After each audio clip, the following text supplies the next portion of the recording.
liberato dalla polizia locale a San Zeno, a Treviso, dopo l'aggressione subita dagli operai a suon di spranghe e spray urticante. Contro di loro un gruppo di stranieri residenti in zona che volevano passare nonostante i lavori in corso.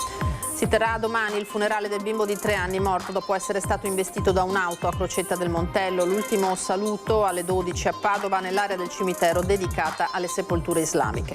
Continua a bruciare il bosco sopra Miane e il vento in quota spinge il fronte dell'incendio verso est, Canadair in difficoltà, laghi di montagna in secca, necessario rifornimento d'acqua di mare a Jesolo.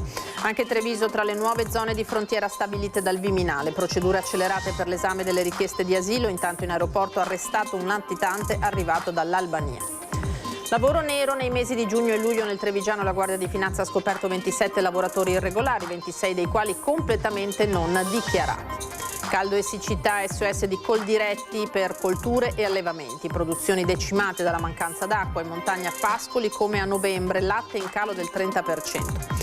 In questi minuti al via l'attesa eclissi di sole, nasi all'insù, arruba gli occhialini per evitare danni agli occhi, ma al Da Vinci di Treviso, protagoniste della serata, saranno anche le stelle cadenti.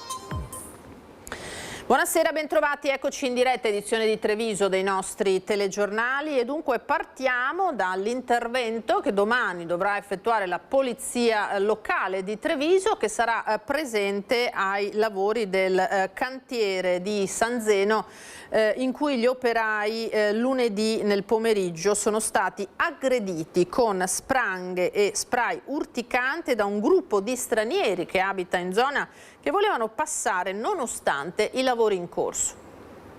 Un ulteriore ringraziamento va all'amministrazione comunale, in special modo alla Polizia Municipale, che domani assisterà il nostro cantiere per la chiusura dei lavori e l'apertura della strada. E ringraziare la Polizia Municipale per continuare a lavorare senza essere aggrediti. È quello che sta accadendo nel quartiere di San Zeno a Treviso, dove lunedì pomeriggio un'intera squadra di operai è stata malmenata in questo cantiere di via Codemo da un gruppo di stranieri residenti poco più in là, in via Polacco. E tutto perché volevano transitare nonostante recinzioni e soprattutto scavi profondi sulla strada.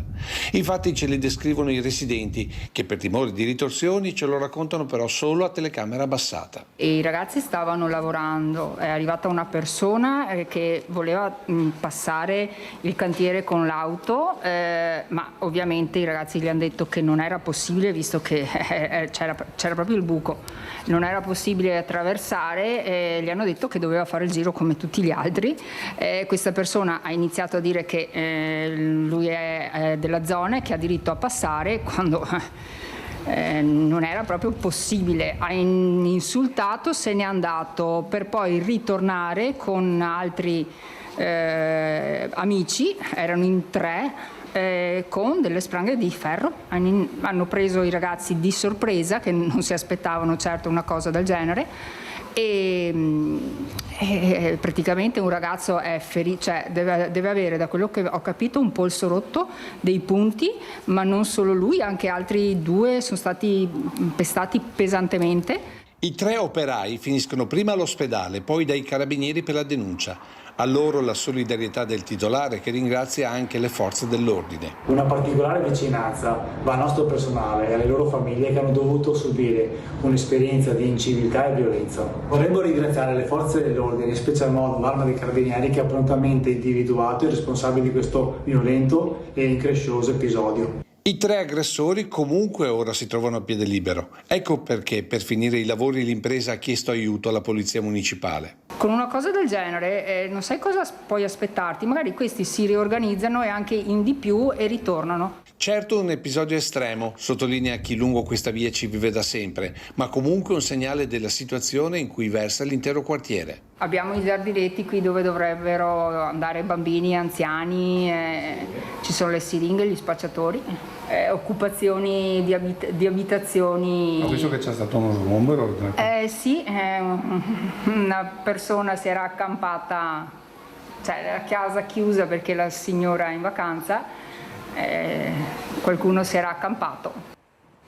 Si terrà domani, 13 agosto, il funerale del piccolo Yahya Mohammadi, il bimbo di 3 anni, morto dopo essere stato investito da un'auto a Crocetta del Montello. L'ultimo saluto alle 12 a Padova, nell'area del cimitero che è dedicata alle sepolture islamiche. Il piccolo si è spento sabato notte all'ospedale di Padova, dove era stato portato 3 giorni prima con l'elicottero del SUEM nel tentativo disperato di salvarlo dopo l'investimento in via Boscheri a Ciano. Il piccolo era sfuggito alla mamma attraversando improvvisamente la strada. La famiglia Mohammadi risiede in provincia di Piacenza ed era venuta nella Marca per far visita ai nonni e ad altri parenti che abitano a Crocetta. Sul fronte delle indagini, intanto, la procura ha disposto una perizia cinematica. Il sopralluogo in via Boscheri è previsto per martedì prossimo, indagato per omicidio stradale il 21enne che si trovava alla guida dell'auto che ha investito il bimbo. Continua a bruciare il bosco sopra Miane e il vento in quota del pomeriggio sta spingendo il fronte dell'incendio verso est, verso Follina. Al lavoro squadre da terra e soprattutto dal cielo con 3 elicotteri e un Canadair. La situazione di secca estrema dei laghi di montagna ha reso necessario il rifornimento di acqua dal mare a Jesolo. Il fuoco c'era sempre, ma era nel sottobosco, era contenuto perché stamattina col lavoro dei volontari, il lavoro dei mezzi, sono riusciti a contenerlo. Purtroppo oggi pomeriggio è salito un po' di vento in quota ed è quello che è riuscito a farlo ripartire. Brucia ancora il bosco del Van sopra Miane. Proprio quando si cominciava a pensare che l'emergenza stesse per rientrare, il vento in quota ha attizzato i focolai spingendo l'incendio verso est nel vicino comune di Follina. Il rogo sta tenendo impegnate le molte forze in campo, 3 elicotteri, le squadre dell'ABAV e della protezione civile, i vigili del fuoco ed un Canadair. E proprio il rifornimento d'acqua dell'aereo ha messo in evidenza il dramma della siccità. Troppo basso il livello dell'acqua nel lago di Santa Croce, che dista poco più di 20 km dal luogo dell'incendio. Il Canadair è stato costretto ad arrivare fino a Jesolo per rifornire i serbatoi con l'acqua del mare. Poi il rifornimento nel lago è riuscito, ma il sottobosco continua a bruciare. In un momento così di siccità l'acqua scarseggia, l'acqua è preziosa e andare a trovarla adesso è proprio difficoltoso. La zona è particolarmente impervia e difficile da raggiungere. Non ci sono rischi per la popolazione o le abitazioni, ma l'allerta è massima per il bosco. Siamo preoccupati dal fatto che brucia la montagna, sicché vedere il bosco che se ne va in questo momento in cui dovremo avere il verde e avere, diciamo, un po' di respiro sulle montagne, visto anche la parte turistica che c'è in montagna, dà fastidio e ci rende abbastanza preoccupati. Il rischio incendi in queste condizioni di caldo estremo e siccità è elevatissimo, lo testimoniano i numerosi incendi di sterpaglie degli ultimi giorni, e per questo l'appello a tutti è quello di fare la massima attenzione. Anche solo battere con la bicicletta su per con i pedali della bicicletta su per un sasso, alle volte può innescare una scintilla, quindi stiamo attenti a quello che si fa perché è molto pericoloso, la siccità è grave in questo momento qua. Vi diamo conto anche di un altro incendio, certo di dimensioni di tutt'altro genere, perché alle 10 di questa mattina i vigili del fuoco del comando di Treviso sono intervenuti in via San Pio X nel comune di Roncade a seguito dell'incendio di un ricovero attrezzi sul posto. Le squadre appena arrivate, provenienti dalla sede centrale di Treviso, hanno prontamente estinto il fuoco, evitando che si propagasse alla vegetazione intorno. Lo vedete bene, d'altronde con la siccità di questi giorni poteva avvenire in maniera molto rapida, molto celere. Torniamo adesso sul caso degli investigatori privati all'ULSS 2. È stato fissato il prossimo 20 agosto l'incontro tra direzione e sindacati. Intanto si attende in settimana la relazione degli ispettori inviati dalla Regione Veneto. Sono molti gli aspetti su cui dovrà vertere il confronto del prossimo 20 agosto tra direzione dell'ULSS 2 e sindacati sul caso dei 6 dipendenti seguiti per un anno da un'agenzia di investigazioni privata, la Global Investigazioni di Padova, su disposizione dell'azienda sanitaria stessa, che sospettava di comportamenti infedeli i lavoratori in questione. Alle 14 al Cafoncello l'incontro, almeno 3 i casi finiti sotto la lente della Procura della Repubblica, mentre 2 dei medici finiti sotto procedimento si sono furono dimessi. Un terzo sanitario sospeso ha impugnato il provvedimento, ma è stato condannato a risarcire la considerevole somma di 300.000 euro. Tra chi timbrava e poi si occupava dei fatti propri risulterebbero anche un paio di scappatelle con l'amante in orario di lavoro. Rilevanza penale in altri 2 casi ha invece il furto di medicinali dalla farmacia dell'ospedale. Per l'ex direttore generale dell'ULSS 2 Francesco Benazzi dunque una decisione più che legittima per avere sguinzagliato nel 2025 gli investigatori privati a caccia di furbetti. Intanto entro la fine della settimana si attende l'esito della relazione degli ispettori inviati a far chiarezza dalla Regione Veneto. Il Ministero dell'Interno ha ampliato anche a Treviso le nuove zone di frontiera con procedure accelerate per l'esame delle richieste di asilo dei migranti. Il decreto del Ministero, dunque del Viminale, amplia questi controlli anche a una serie di province venete. Intanto all'aeroporto Canova la Polizia di Frontiera ha individuato e arrestato un latitante arrivato dall'Albania. Più controlli alle frontiere e procedure accelerate per chi chiede protezione internazionale. Il nuovo decreto del Ministero dell'Interno amplia e ridefinisce la rete delle zone di frontiere e di transito per 25 province italiane, grazie al via libera arrivato dall'Europa con il nuovo patto per la migrazione e l'asilo. In Veneto si tratta di Belluno, Padova, Treviso, Venezia, Verona e Vicenza. Nelle aree individuate potranno essere applicati iter accelerati per valutare le domande di protezione internazionale fino all'eventuale rimpatrio o respingimento. L'obiettivo è quindi quello di gestire un numero maggiore di procedimenti, riducendo allo stesso tempo la trafila di valutazione. Un provvedimento che arriva mentre a Treviso emergono nuovi episodi che riportano l'attenzione sul tema dei controlli negli ingressi del paese. Non ultimo il caso di un cittadino albanese ricercato da 40 anni e bloccato all'aeroporto Canova. L'uomo, arrivato dall'Albania con un volo low cost diretto a Venezia con la moglie, era destinatario di un ordine di carcerazione per i reati di sostituzione di persona, falso materiale e ricettazione per una pena di 3 anni. Solo poche ore prima, sempre al Canova, era stato fermato un altro cittadino albanese di 22 anni, poi espulso dall'Italia. Secondo quanto emerso dalle indagini della Digos e dell'Ufficio Immigrazione, quest'ultimo era entrato in contatto con ambienti dell'estremismo islamico con l'intento di attuare un attentato nel centro commerciale Adigeo di Verona. Al suo arrivo nel suolo trevigiano, il 22enne ha riferito di essere venuto a trovare parenti nel Pordenonese, versione che non ha convinto gli investigatori. Immediato il decreto di espulsione firmato dal ministro dell'Interno Matteo Piantedosi, secondo il quale il giovane non potrà entrare nei paesi dell'area Schengen per i prossimi 15 anni. Parliamo di lavoro nero adesso. Nei mesi di giugno e luglio nel Trevigiano la Guardia di Finanza ha scoperto 27 lavoratori irregolari, 26 dei quali completamente non dichiarati, quindi appunto in nero, con un focus specifico sui locali. 27 lavoratori irregolari, 26 dei quali completamente in nero. È il bilancio dei controlli effettuati dalla Guardia di Finanza nel Trevigiano durante i weekend di giugno e luglio, quando l'afflusso di clienti nei locali aumenta. I militari hanno ispezionato 22 attività economiche in tutta la provincia, tra servizi pubblici, bar e servizi alla persona. Le sanzioni complessive oscillano tra i 64.000 agli oltre 371.000 euro. Le sanzioni sono molto pesanti perché per ogni giorno di lavoro in nero è prevista una sanzione che può oscillare comunque da un minimo di circa 2.000 euro a un massimo di 11.000 euro. E in più in 7 casi, siccome il numero di lavoratori impiegati in maniera irregolare, quindi in nero, era superiore al 10% dei lavoratori totalmente impiegati, è scattata anche quella che viene definita la proposta di sospensione dell'attività imprenditoriale. Quindi il rischio da parte dell'impresa, se non si adegua e quindi se non paga le sanzioni previste, di dover chiudere per un periodo di tempo determinato la propria attività. Durante le verifiche sono emerse anche in 4 locali violazione degli obblighi di memorizzazione dei corrispettivi. In questi casi sono previste sanzioni pari al 70% dell'IVA relativa alle operazioni non registrate. Ricordiamo che il lavoro nero appunto danneggia il sistema paese da 2 punti di vista. Uno sociale, perché la mancanza di un contratto priva il lavoratore di tutele fondamentali dal punto di vista assicurativo, contributivo, di sicurezza sul lavoro, e lo espone il lavoratore a potenziali rischi di sfruttamento. aspetto.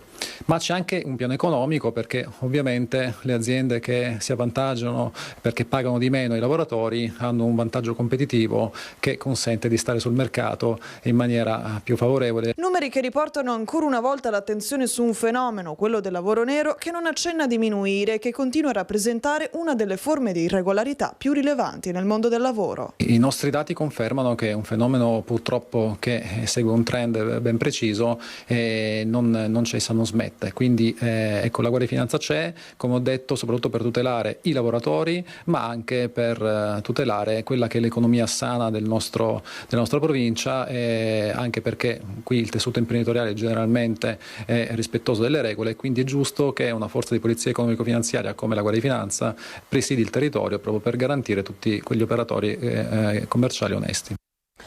Abbiamo parlato prima di incendi, torniamo sul grande caldo di questa estate eccezionale, la mancanza di piogge che colpisce duramente l'agricoltura e l'allevamento. Vendemmia anticipata al 20 agosto per il Prosecco, ma soprattutto produzioni decimate dalla mancanza d'acqua. Da Coldiretti Veneto un appello alle istituzioni perché si intervenga per salvare il salvabile, ma soprattutto per prevenire in futuro la siccità.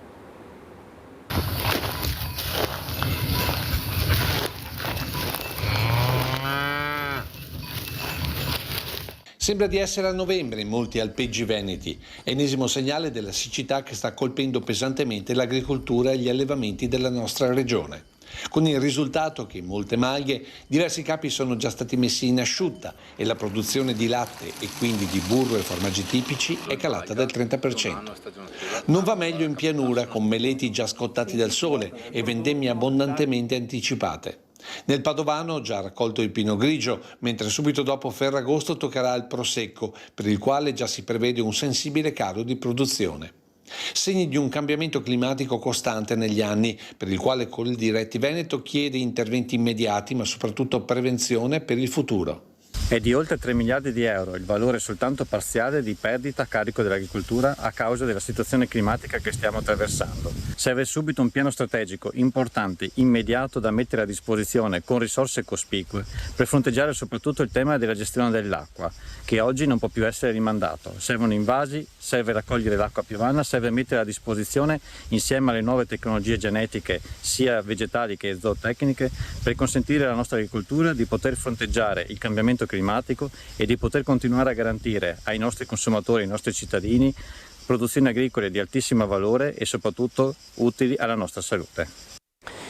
E sabato, in concomitanza con il Ferragosto, il comune di Treviso ha deciso di annullare il mercato settimanale. Inevitabili le polemiche con gli ambulanti che dicono non siamo stati minimamente consultati.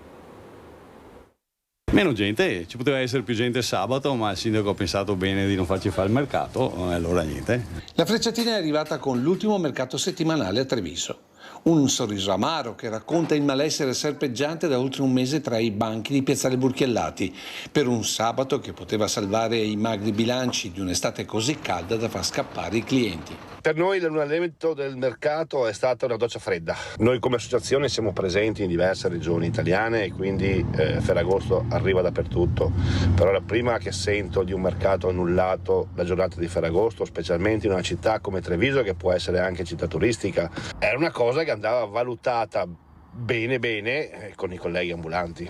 E parlando tra le bancarelle, molti lamentano la scelta imposta e non condivisa, quando sarebbe bastato davvero poco per mantenere l'armonia tra amministrazione e commercianti. Ci sarebbero state delle adesioni?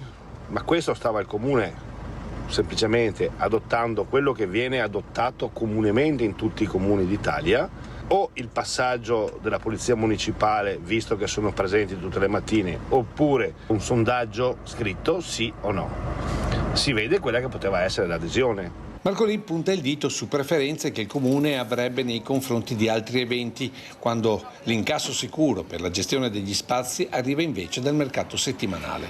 Ora gli ambulanti aspettano di capire quale sarà la contropartita per la cancellazione, ma soprattutto più rispetto da Casugana. Noi siamo sempre disposti al confronto e a fare la nostra parte, però chiediamo rispetto. E per quanto riguarda l'annullamento, sicuramente ci aspettiamo una contropartita all'altezza. E allora questa è la serata della tanto attesa eclissi di sole, centinaia gli occhialini che sono stati venduti dai negozi trevigiani per poter ammirare in assoluta tranquillità e sicurezza questo fenomeno naturale. Noi siamo collegati in diretta da Treviso con Lucio Zanato, Francesco Ceron, si trovano al liceo Da Vinci perché è la serata, la nottata delle stelle cadenti, ma non solo. Lassù dalla terrazza cosa si vede, Lucio? Beh, si vedeva fino a qualche minuto fa, intanto buonasera, si vedeva fino a qualche minuto fa il sole, anzi l'eclissi solare, dopodiché qualche secondo fa è arrivata una nuvola, speriamo che nel corso del nostro collegamento la nuvola passi, in ogni caso abbiamo registrato delle immagini molto belle che sicuramente poi vi faremo vedere, se non oggi, domani mattina. Comunque devo dire che questo è un posto eccezionale. Vi faccio vedere gli occhialetti perché il gruppo Astrofili Trevigiani ha organizzato tutto, ma è una serata che vi invito a vivere completamente qui al Liceo Da Vinci. E sono con il professore Michele Notarangelo, che è il presidente dell'associazione del gruppo Astrofili Trevigiani. Allora, adesso c'è un po' c'è qualche nuvola, però abbiamo visto prima, sta funzionando, sì. Si vede anche da Treviso, si vede anche bene. Speriamo che si pulisca un po' il cielo, perché abbiamo ancora una buona mezz'ora di tempo. Ecco, quindi il consiglio per tutti quelli che vogliono vedersi l'eclissi comunque di usare gli occhialini, certo. Perché sembra di no, ma è veramente... Mai guardare a occhio nudo il sole, in nessunissimo caso, mai. Ecco, però raccontiamo velocemente cosa sta succedendo nel cielo in questo momento. Sì, in questo momento sta succedendo soltanto che la luna nuova sta passando davanti al sole. Solo che non è in asse, non è esattamente il centro del Sole allineato con il centro della Luna e pertanto la Luna è leggermente più in basso e quindi l'eclissi da noi a questa latitudine è parziale. Motivo per il quale tantissimi sono andati in Spagna, insomma. Certo, là l'hanno totale, là ce l'avranno totale. Però anche noi, insomma, ci stiamo difendendo bene. Sì. Professore, posso andare dalle altre parti? Perché devo dire che la particolarità lina è che non solo che c'è appunto l'osservazione, che c'è questo momento, che questa sera poi ci sarà un altro evento importantissimo, ma che c'è questa scuola che rimane aperta. Allora sono con il preside, il professore Mario Delle Carbonare. Preside, una grande soddisfazione perché di solito gli studenti, e invece li vediamo lì, di solito quando è estate scappano dalla scuola, qui invece vengono dentro, sono contenti di stare e addirittura si mettono al servizio della gente. Sì, anche perché l'occasione non è data soltanto dall'eclissi, che abbiamo avuto almeno la fortuna di vedere in minima parte, ma è data dall'organizzazione della scuola, da chi ha organizzato il laboratorio di astrofisica, che è il professor Berton, che poi chiaramente verrà a spiegarvi meglio di me come vanno le cose, dalla collaborazione con il gruppo Astrofili di Treviso, un progetto che è nato 2 anni fa ormai. Però poi tra l'altro nel corso della serata qui arrivano 150-200 persone, anche l'anno scorso mi pare. Sì, se il tempo ci aiuta sono almeno un paio di serate l'anno, quindi una invernale e una estiva. Quella estiva è dedicata un po' alle cosiddette stelle cadenti e di conseguenza il fatto che i ragazzi siano qui è non soltanto perché fanno parte un po' del gruppo di lavoro che dà una mano per la serata, ma perché poi diversi tra loro fanno parte anche del laboratorio di astrofisica che lavora tutto l'anno. Sto prendendo tempo, Lina, sperando che la nuvola sparisca. Invece adesso sono con il professor Alessandro Berton. Professore, lei è il professore di questo liceo, ha uno strumento davvero particolare questo. Allora, questo in particolare è il telescopio per l'osservazione del Sole. Quindi il telescopietto ha montato al suo interno una serie di filtri perché è pericolosissimo osservare il Sole con qualsiasi tipo di strumento ottico a meno che non abbia i necessari filtri per l'occasione. Questo è progettato apposta per il Sole. E insomma, però c'è grande soddisfazione perché il professore ha anche i suoi studenti qui e quindi... Assolutamente, sono d'accordissimo.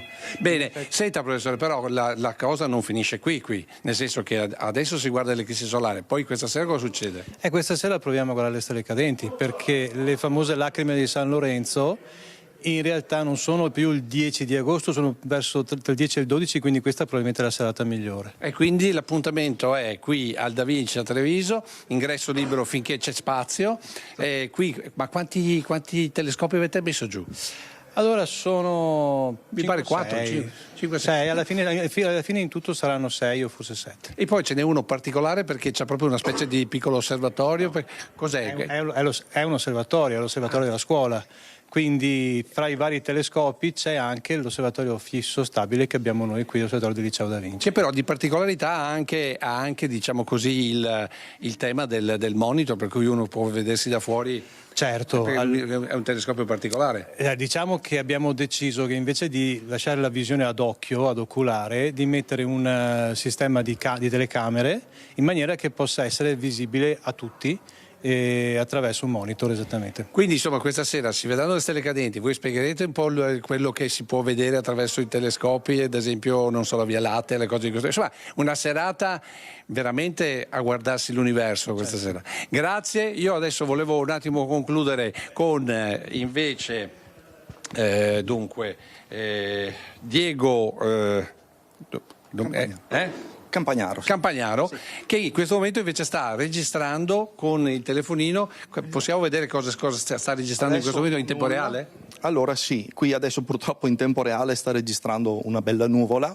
Possiamo vedere un attimo quello che ha fatto nei minuti precedenti. Ecco, così chiudiamo il nostro collegamento facendo vedere esattamente come si vede bene, come si vedeva bene fino a qualche minuto fa il sole, perché è particolare. Adesso un attimo lo sta cercando eccolo qua, dovremmo riuscire a vedere Lina.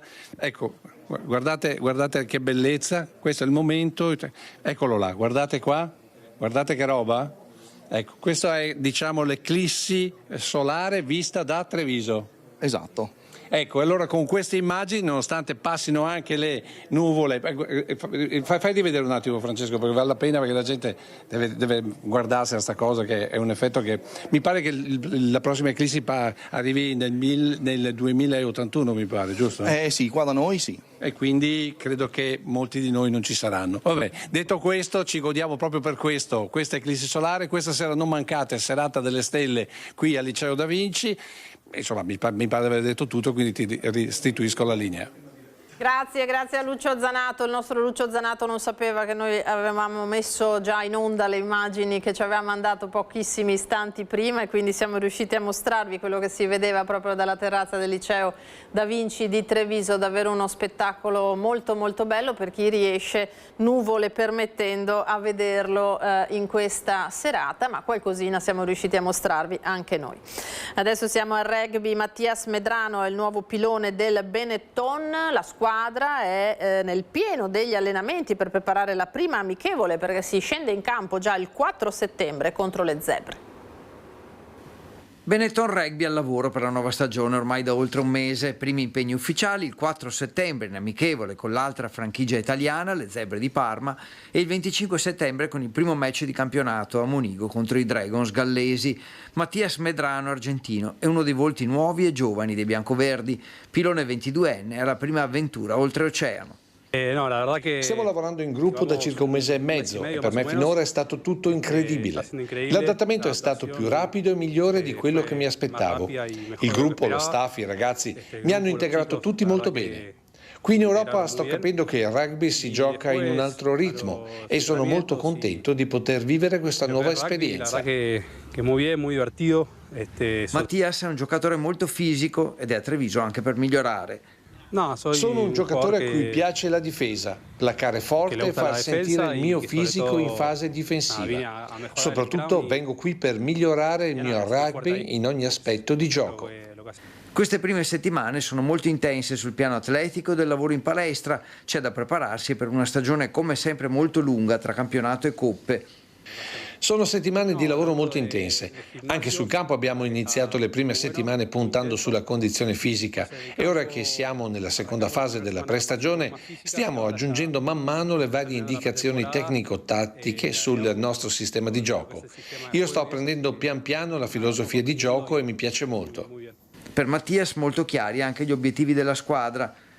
L'obiettivo della squadra è quello di migliorare giorno dopo giorno su tutti gli aspetti del nostro lavoro durante le settimane. Parlo del nostro gioco in attacco, in difesa, le rimesse laterali e la mischia.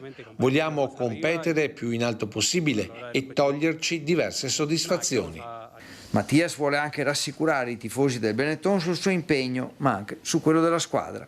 Posso assicurare i nostri tifosi che daremo tutto a ogni partita per cercare di portare la squadra più in alto possibile, sottolineando che difenderemo i colori di un grande club. Ci stiamo allenando molto intensamente per riuscire a raggiungere i nostri obiettivi. Noi ci fermiamo adesso per un velocissimo break, restate con noi.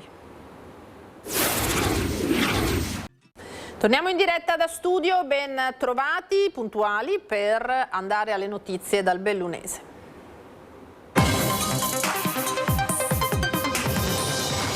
E subito a monitorare la situazione del Monte Pelmo si susseguono i crolli sul versante nord-ovest, l'ultimo in ordine cronologico poche ore fa, come documenta questo video inviato da un telespettatore che alle 17:08 dalla Val Fiorentina ha assistito in diretta al distacco di roccia preceduto da un boato. Purtroppo ci dice il sindaco Luca Olivotto, i crolli potrebbero continuare con questo ritmo fino a quando le temperature in quota non rientreranno nei range di sicurezza. Frattanto, dopo l'ordinanza di chiusura dei sentieri prossimi al ghiaione di accumulo, Olivotto conferma che i sentieri CAI 472 e 480 resteranno aperti, con l'invito agli escursionisti a non fare deviazioni inopportune a ridosso della base della parete nord-ovest della montagna. Il caldo soffocante non dà tregua neppure nel Bellunese, dove i termometri continuano a stazionare su temperature oltre i 30 gradi ormai da settimane. Sorgenti d'acqua in grande affanno e acqua razionata in diversi comuni della provincia. Proseguono le operazioni di SIB anti-siccità, l'ultimo aggiornamento sposta in avanti per la terza volta nel giro di poco più di una settimana le manovre notturne in 8 comuni fino alle 6 del 20 agosto ed estende l'area interessata da possibili cali di pressione o momentanee interruzioni dell'acqua. Gli effetti della grave siccità che sta interessando le sorgenti bellunesi e in particolare quelle a servizio di una ventina di comuni distribuiti in Val Belluna, Destra e Sinistra Piave nel Feltrino sono pesanti. Da settimane le portate sono in progressivo calo e da oggi i problemi saranno anche per i residenti di Ponte nelle Alpi. I benefici delle manovre messe in atto da SIB hanno stabilizzato l'erogazione dell'acqua di giorno, ma non potrebbero più essere sufficienti con l'aumento dei prelievi previsti in questo periodo di maggiore presenza turistica e di seconde case. Mappe dettagliate e aggiornamenti sono disponibili nel sito di SIB e nelle pagine social della società. L'invito a tutti è quello di limitare i prelievi da acquedotto allo stretto necessario e solo agli usi alimentari o igienico-sanitari.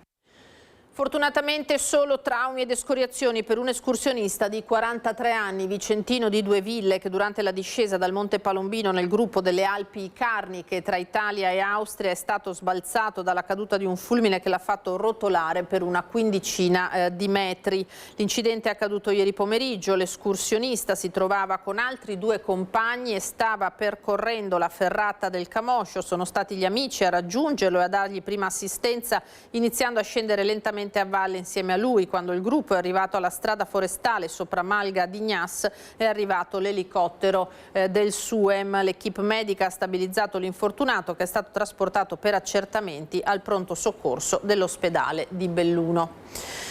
E c'è anche Belluno, la provincia di Belluno, nel nuovo elenco allegato al decreto del Ministero dell'Interno che ridefinisce il perimetro geografico delle zone di frontiera e di transito sul territorio nazionale. Secondo quanto abbiamo appreso, l'inserimento di Belluno è però ancora in fase di valutazione e al centro di un'interlocuzione tra il prefetto e il Ministero. Belluno di fatto è giuridicamente una provincia di frontiera terrestre con l'Austria, pur se il confine è molto breve e montano. Tuttavia non vi sono luoghi o strutture nelle quali possano essere svolte procedure di frontiera, a meno che il Ministero dell'Interno non abbia in animo di costruire tra le Dolomiti un CPR o un centro di accoglienza all'insaputa delle istituzioni locali. Fosse così, l'autunno si preannuncerebbe sin d'ora rovente. 20 nuovi agenti di polizia hanno giurato fedeltà alla Repubblica e sono entrati in servizio fra la questura di Belluno e il commissariato di Cortina. I loro compiti saranno di rafforzare i servizi di controllo del territorio e di prevenzione in un'estate che si sta mostrando particolarmente calda e non solo dal punto di vista climatico. Sono giovanissimi, poco più che ventenni, nuovi allievi e agenti usciti dal 233esimo corso di formazione della Polizia di Stato destinati alla Questura di Belluno e al Commissariato di Cortina. L'arrivo di questo consistente numero di operatori rappresenta un chiaro segnale di considerazione per l'intero territorio della provincia di Belluno, dice il questore Roberto Della Rocca. Abbiamo ventenni, ventunenni, giovani, pieni di entusiasmo, con voglia di fare, carichi oltremodo, e questo mi rincuora. Sicuramente è un impegno anche da parte mia e di quelli più anziani di sostenerli, indirizzarli e tutelarli in questo primo periodo, perché diventeranno un punto di riferimento per la cittadinanza dell'intera provincia. I nuovi agenti sono stati destinati a servizi di controllo e di prevenzione in un periodo particolarmente caldo per il bellunese e non solo sotto il profilo climatico. L'afflusso turistico è importante in tutte le vallate. In più abbiamo tutte le sagre importanti di questo periodo che ci tengono impegnati. Abbiamo dei controlli settimanali importanti con la collaborazione delle altre forze di polizia, della polizia stradale, delle polizie locali che ci stanno dando una grossa mano, del reparto prevenzione crimine di Padova, con risultati sicuramente significativi. Attenzione alla circolazione e allo spaccio di stupefacenti, ma anche all'abuso di alcol alla guida. Gente che si appresta a guidare sia in macchina sia in moto non nelle condizioni ottimali. Siccome nell'ultimo periodo ci sono stati degli incidenti anche abbastanza gravi, la nostra attenzione è massima, con una raccomandazione che continuiamo a fare sempre a livello preventivo di non mettersi alla guida se non è nelle condizioni. Devo fare un plauso ai giovani ragazzi, perché loro continuano ad avere il cosiddetto autista designato, cioè uno che si va a immolare e non beve in quella sera, che magari tra quelli della mia età invece è un po' più difficile questa condotta. Discreta ma senza soluzione di continuità sarà la presenza delle pattuglie. Per la tutela della salute pubblica di chi si mette alla guida e di chi alla guida non è, che potrebbe essere vittima di un incidente. Un camper per intercettare i comportamenti a rischio laddove nascono, nelle feste, nei concerti, nei luoghi della movida. Si chiama Fuori Posto ed è il progetto del Dipartimento delle Dipendenze dell'Ulsuno Dolomiti, che nel 2026 torna a presidiare il territorio bellunese. Non aspettare che il problema arrivi al SERD, andare incontro alle persone nei loro luoghi di divertimento. È questa la filosofia di Fuori Posto, il programma di prevenzione selettiva dell'Ulsuno realizzato attraverso un'unità mobile attrezzata per prevenzione e riduzione del danno, in rete con il coordinamento regionale Safe Night. Nel 2025 il progetto ha raggiunto oltre 1.500 persone, il 36% delle quali aveva al massimo 20 anni. Alla base il tema cruciale dell'isolamento fisico e comunicativo. Uno dei dati che ci preoccupa un pochino, che riguarda non soltanto l'età adulta ma anche i giovani, è che l'utilizzo dell'alcol sia appropriato secondo loro per migliorare la loro relazione. Ecco, questo è un problema. Una persona su due tra gli intervistati considera il proprio consumo di alcol nella media rispetto ai coetanei, e questo, spiegano dall'ULSS, va letto dentro una realtà bellunese caratterizzata storicamente da livelli elevatissimi di consumo. Ma c'è un altro campanello d'allarme. Tra gli adolescenti bellunesi la buffata di alcol del fine settimana presenta caratteristiche diverse rispetto al dato nazionale.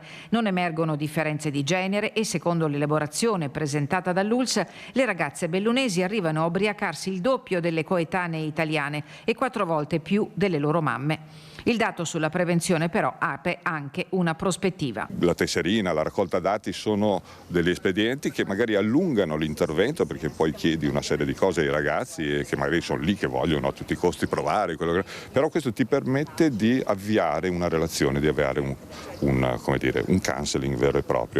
Nello stesso tempo ti permette anche di vedere com'è la realtà dei consumi, com'è la realtà del divertimento, quale tipo di nomadismo notturno c'è. Per il Dipartimento è quindi una pista di lavoro intervenire prima, informare, creare relazione e intercettare i comportamenti a rischio. In una provincia dove il consumo è elevatissimo ed è sempre stato elevato, oggi c'è una maggiore consapevolezza. I ragazzi si muovono nel territorio con attenzione maggiore alle regole, non smettono di bere naturalmente, ma lo fanno in maniera più consapevole. Nel calendario 2026 sono già numerosi gli appuntamenti, dalle sagre ai concerti, dai festival alle feste di paese, dal Pago a Comelico, da Feltre ad Agordo fino agli eventi di Belluno. Un camper, quindi un'equipe di professionisti in grado di stare in tutti i luoghi dove i giovani e meno giovani si ritrovano, per stare vicino a loro, per creare momenti di fiducia e far capire che i servizi ci sono.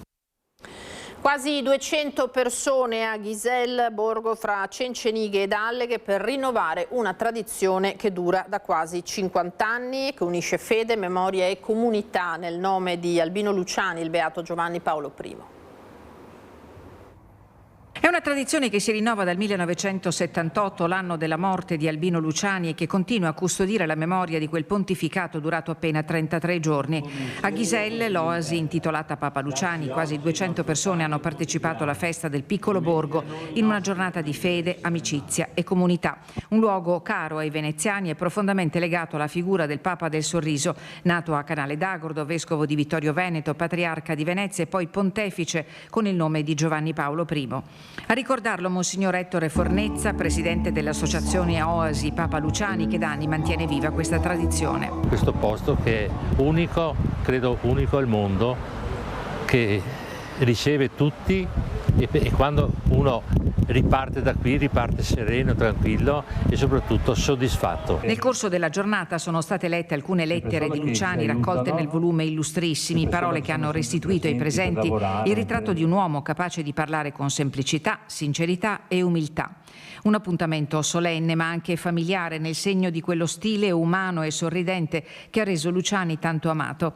Tra gli ospiti il direttore dell'Ulstre Serenissima Massimo Zuin, il sindaco di Salzano Luciano Betteto e il presidente del Casinò di Venezia Riccardo Ventura. Dal sindaco di Venezia Simone Venturini è arrivato un messaggio di vicinanza e proprio Venezia ha sottolineato il valore di questo angolo delle Dolomiti, considerato un vero pezzo di città, custodito grazie all'impegno dei volontari. La gente di Venezia, i loro figli sono venuti tantissimi, dove io sono stato parroco, sono stato cappellano, sono stato inviato anche nella zona di Torcello per realizzare anche qualche cosa nuova a Torcello, anche la gente di Torcello, anche oggi è venuto qualcuno. La giornata ha avuto anche un momento particolarmente significativo. Una coppia di sposi veneziani che celebra i 25 anni di matrimonio, Don Ettore Fornezza, ha consegnato una pergamena arrivata direttamente dal Vaticano e firmata da Papa Leone XIV. Un gesto che rinnova, nel segno della fede e della tradizione, quel filo ideale che continua a legare Ghiselle alla memoria del beato Giovanni Paolo I. Prima di salutarci torniamo a vedere le immagini dell'eclissi di sole che i nostri Lucio Zanato e Francesco Ceron sono riusciti a riprendere dalla terrazza del Liceo Da Vinci di Treviso. Proprio mentre l'eclissi iniziava, poi una nuvola purtroppo nel Trevigiano e in altre parti del Veneto ha oscurato questo fenomeno naturale tanto atteso, e davvero centinaia, anche solo a Treviso, gli occhialini venduti per poter ammirare in sicurezza l'eclissi. Purtroppo ci si è messa di mezzo una nuvola persistente, ma queste, vedete, le immagini che i nostri colleghi sono riusciti a riprendere prima che si coprisse il sole, e dunque eccola qui questa eclissi davvero molto suggestiva, molto bella, che valeva la pena riproporvi. Noi ci fermiamo qui, è tutto per questa sera, grazie come sempre per averci seguito e a voi tutti una buona serata, arrivederci.